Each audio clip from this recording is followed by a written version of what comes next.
మన సభ్యులందరికీ నమస్కారం.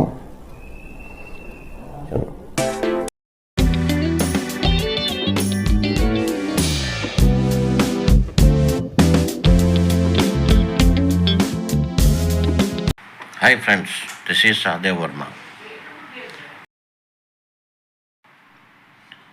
గత 10 సంవత్సరాల నుండి అంటే 2014 నుండి ప్రస్తుతం ఇస్తున్న ఈపీఎస్ 95 మినిమం పెన్షన్ను 1000 రూపాయల నుండి 7500 రూపాయలకి పెంచాలని, దాంతోపాటు డిఏ కూడా చెల్లింపు చేయాలని మరియు పెన్షనర్లకు మెడికల్ సదుపాయం కల్పించాలని, దేశంలో ఉన్న ఇతర పెన్షన్ స్కీమ్ల కంటే ఈ ఈపీఎస్ మినిమం పెన్షన్ స్కీమ్కే కేంద్ర ప్రభుత్వం అన్యాయం చేసిందనే డిమాండ్స్తో నేషనల్ యాజిటేషన్ కమిటీ ఆధ్వర్యంలో జిల్లాల వారీగా, రాష్ట్రాల వారీగా, దేశవ్యాప్తంగా మరియు ఢిల్లీ రామ్లీలా మైదానంలోనూ, జంతర్ మంతర్ వద్ద ఎన్నో ఆందోళనలు, ర్యాలీలు, నిరాహార దీక్షలు, నిరసన ప్రదర్శనలు చేస్తూ వస్తున్నారు.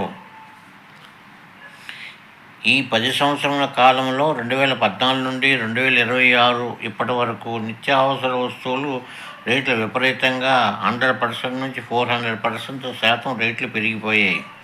దీనికి అనుగుణంగా ఈపీఎస్ 95 మినిమం పెన్షన్ కూడా ద్రవ్య రేటు ఆధారంగా పెరగాలి, కానీ పెరగలేదు.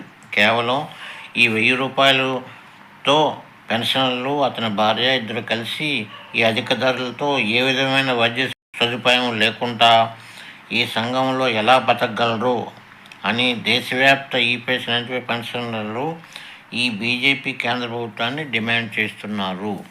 ఈ దేశవ్యాప్త ఈపీఎస్ 95 పెన్షనర్ల జెన్యూన్ డిమాండ్కు, ఢిల్లీ జంతర్ మంతర్ వద్ద చేస్తున్న ఆందోళనకు చాలామంది పార్లమెంట్ సభ్యులు వచ్చి వారి మద్దతు ప్రకటించారు. అదేవిధంగా పార్లమెంట్లోనూ కేంద్ర ప్రభుత్వానికి డిమాండ్ చేశారు. అదేవిధంగా పార్లమెంటరీ స్టాండింగ్ కమిటీలు కూడా ఈ ఈపీఎస్ మినిమం పెన్షన్ తప్పనిసరిగా వెంటనే పెంచాలని ఈ బీజేపీ కేంద్ర ప్రభుత్వానికి రికమెండ్ చేశాయి. मैं आज आपको कहना चाहता हूं, आज मैं सुबह 12 बजे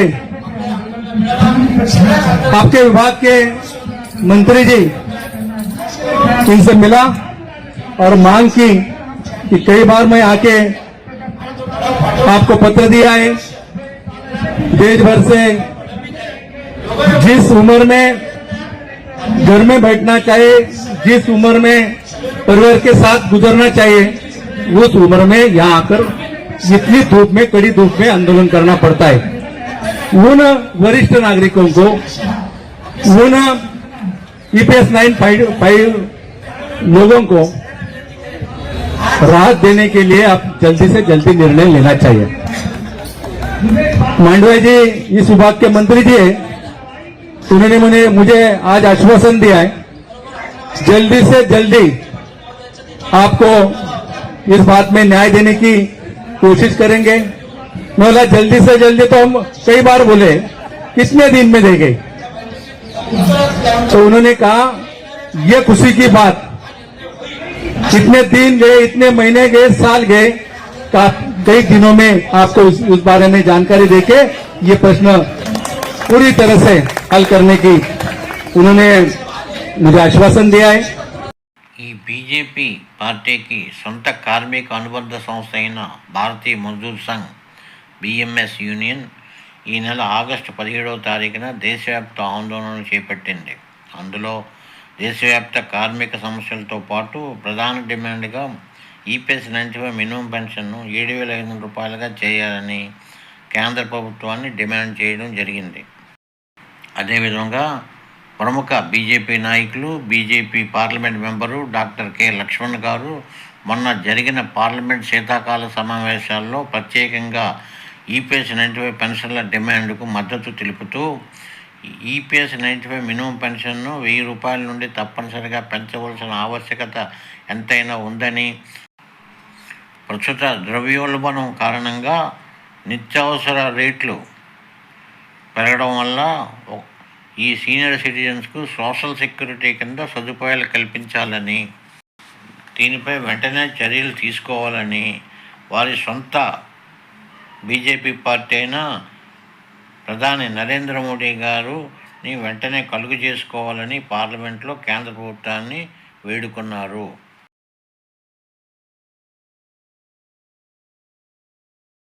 Not present. Dr. K. Lakshman ji. Thank you, sir. The subject is need to strengthen social security and enhance pension benefits under the Employees Pension Scheme EPS 95. Sir, I seek to draw attention to the government to an issue that concerns millions of retired workers across the country. That is the need to strengthen social security under the Employees Pension Scheme, that is EPS. The Employees Pension Scheme has been a vital pillar of retirement security for organized sector workers for nearly 3 decades. It has ensured income support not only to retired employees but also to widows and dependent family members. However, statutory minimum pension remains rupees 1,000, while the cost of food, medicines and healthcare has increased substantially over the years. I appreciate the visionary leadership of Honorable Prime Minister Shri Narendra Modi ji, whose government has consistently prioritized workers' welfare by expanding social security coverage through landmark initiatives like E-Shram, PM Shram, Yogi Mandan and comprehensive labor reforms. Worker unions have represented that the minimum pension may be enhanced, linked to inflation through an appropriate mechanism, and that affordable healthcare support for pensioners and their spouses may also be considered. At the same time, I appreciate that government has rightly emphasized the need to maintain the long-term financial sustainability of the employees' pension fund. Therefore, I urge the government to consider examining balanced and sustainable framework for enhancing minimum pension benefits and strengthening social security for EPS pensioners, so that our senior citizens who contributed India's growth can live their post-retirement years with dignity and financial security. Thank you, sir. Thank you. Shriman Imran Pratapgadi ji. Not present. Dr. Kavita Patidar.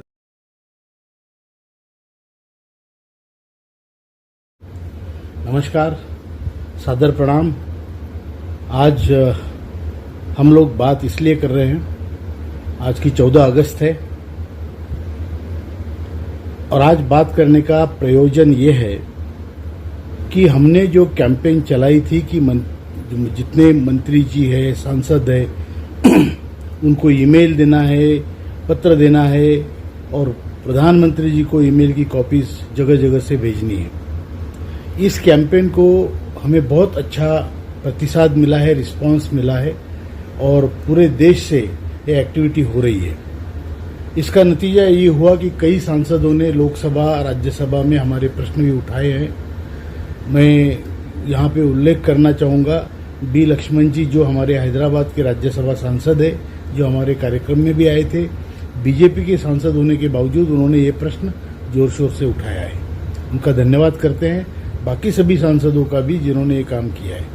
कई सांसद प्रत्यक्ष प्रधानमंत्री जी को भी मिले हैं और उनको ये प्रश्न उन्होंने कहा है, मेरी उनसे बात हुई है, उसका उल्लेख करना ठीक नहीं रहेगा, लेकिन सब कुछ जो हो रहा है वो आपकी वजह से, आपने जो किया है बहुत अच्छा है। ये कैंपेन को आगे करना है और भी जो आने वाले दिनों में, अभी सांसद सब वापस आ गए हैं राज्यसभा, लोकसभा से, पार्लियामेंट से, उन सभी को फिर से, मतलब जो शेष बाकी है, जिनको मिल लिए, जिनको जो शेष बाकी है उनको भी मिलने का आप कृपया करके कष्ट करें और उनको बताएं कि ये हमारी समस्या है, ये ईमेल है।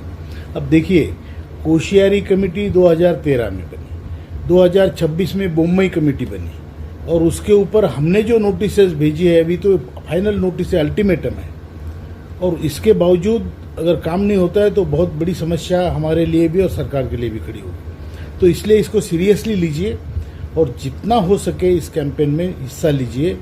एक भी सांसद रह न पाए, ये हमको देखना है और इस कार्य को पूरा करना है। और बाकी आप सभी को बहुत बहुत शुभकामनाएं। आपने बहुत अच्छी कैंपेन चलाई है और हमारा सक्सेस, हमारा यश निश्चित है, बिल्कुल मिलेगा, लेकिन हम उसमें कम नहीं पड़ने चाहिए। हमने ज़्यादा से ज़्यादा लोगों से मिलके उनको अपनी स्थिति का परिस्थिति बताइए। दूसरी बात, कल 15 अगस्त है, हमारा स्वतंत्र दिन है, उसके लिए मैं आप सभी को बहुत बहुत शुभकामनाएं देता हूं। कृपा करके इस अच्छे दिन को अपने देश के स्वतंत्रता दिवस पर हम सभी हिस्सा लें जहां भी हो सके, और हम बहुत अच्छा इसमें अपना नागरिक होने के नाते दायित्व निभाएं। धन्यवाद। जय हिंद। గత కొంతకాలంగా ఈ బీజేపీ మోడీ ప్రభుత్వ నిరంకుశ వైఖరిపై ఎదురుగాలి వీస్తుంది. దేశంలోని వివిధ వర్గాల నుండి ఈ బీజేపీ ప్రభుత్వ నిర్ణయాలపై వ్యతిరేకత ఏర్పడింది. పాయింట్ నెంబర్ 1, దేశవ్యాప్తంగా ఈపీఎస్ 95 పెన్షనర్లు గత 10 ఏళ్ల నుండి ఈపీఎస్ 95 మినిమం పెన్షన్ పెంపుదల కోసం ఆందోళన చేస్తూనే ఉన్నాయి. పాయింట్ నెంబర్ 2, ఈ మోడీ ప్రభుత్వం గత 2020లో రైల్లో ఉన్న సీనియర్ సిటిజన్ కన్సెషన్ని తీసివేసి ఇప్పటి వరకు 2026 వరకు ఈ సీనియర్ సిటిజన్ రైల్వే కన్సెషన్ను పునరుద్ధరించకపోవడంతో దేశంలోని సీనియర్ సిటిజన్స్ అందరూ ఈ బీజేపీ ప్రభుత్వంపై వ్యతిరేకతతో ఉన్నారు.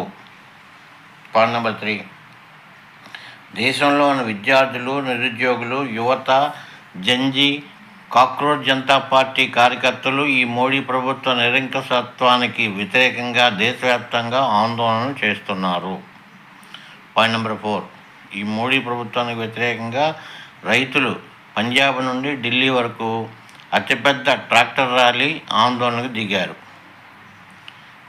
పాయింట్ నెంబర్ 5, దేశవ్యాప్తంగా ఉద్యోగులు, కార్మికులు, కర్షకులు ఈ బీజేపీ ప్రభుత్వానికి వ్యతిరేకంగా నిరసన ప్రదర్శనలు చేస్తున్నారు. పాయింట్ నెంబర్ 6, ఈ కేంద్ర ప్రభుత్వం నరేంద్ర మోడీ ఈపీఎఫ్ ద్వారా ప్రజల ఈపీఎఫ్ ఫండ్స్లోంచి సుమారు 1,800 కోట్ల నిధులు వ్యాపారవేత్త అనిల్ అంబానీ కంపెనీకి బదలాయించారు. అతను ఈ ఫండ్స్ని వేరే తన సొంత ఖాతాకి మళ్లించుకొని ఐపీ పెట్టాడు. దీనివల్ల ఈపీఎఫ్ఓకు నష్టం వాటిల్లింది. దీనిపై సిబిఐ అనిల్ అంబానీపై కేసు పెట్టి విచారిస్తుంది. అదేవిధంగా ఈపీఎఫ్ ద్వారా చాలా అక్రమాలు జరుగుతున్నాయని చాలాసార్లు పీఎఫ్ అధికారులపైన సిబిఐ అరెస్ట్ చేయడం కూడా జరిగింది. పాయింట్ నెంబర్ 7, అయోధ్య రామమందిర నిర్మాణంలో చందాల కుంభకోణంపై సిబిఐ ఎంక్వైరీతో ఈ బీజేపీ పార్టీ అదేవిధంగా నరేంద్ర మోడీ ఇప్పుడు ఇరకాటంలోకి పడ్డారు. పాయింట్ నెంబర్ 8, దేశంలో కేంద్ర ప్రభుత్వ సంస్థల నుండి సిఎస్ఆర్ కార్పొరేట్ సోషల్ రెస్పాన్సిబిలిటీ పేరు మీద వేలాది కోట్ల రూపాయలను ఈ బీజేపీ, ఆర్ఎస్ఎస్ వారి అనుబంధ సంస్థలకు బదలాయించే కుంభకోణం ఈ బీజేపీ పార్టీని, కేంద్ర ప్రభుత్వాన్ని ఇప్పుడు కుదిపేస్తుంది. ఈ వ్యవహారాలన్నీ ఈ బీజేపీ ప్రభుత్వానికి, ప్రధాని నరేంద్ర మోడీకి డీఫేమ్ తెచ్చిపెట్టాయి. ఇప్పుడు వారి కాళ్ళ కిందకు నీళ్లు చేరాయి. ఇప్పుడు బీజేపీ ప్రభుత్వాన్ని, నరేంద్ర మోడీకి ప్రజలు వారి ప్రభుత్వాన్ని వ్యతిరేకిస్తున్నారని అర్థమైంది. ఇప్పుడు తప్పనిసరి పరిస్థితుల్లో గతంలో ఎన్ఈసీ నాయకత్వానికి ఇచ్చిన హామీ మేరకు ఈపీఎస్ 95 మినిమం పెన్షన్ పెంచక తప్పని పరిస్థితి ఏర్పడిందని మనం భావించాలి. అతి త్వరలో కేంద్ర ప్రభుత్వం ఈపీఎస్ 95 మినిమం పెన్షన్ పెంపుదల వారి కేంద్ర కేబినెట్ మీటింగ్లో ఆమోదం ప్రకటిస్తారని ఆశిద్దాం.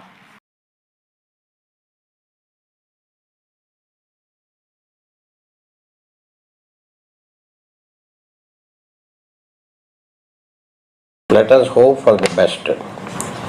మరి యొక్క కొత్త సమాచార వీడియోతో మీ ముందుకు వస్తాను.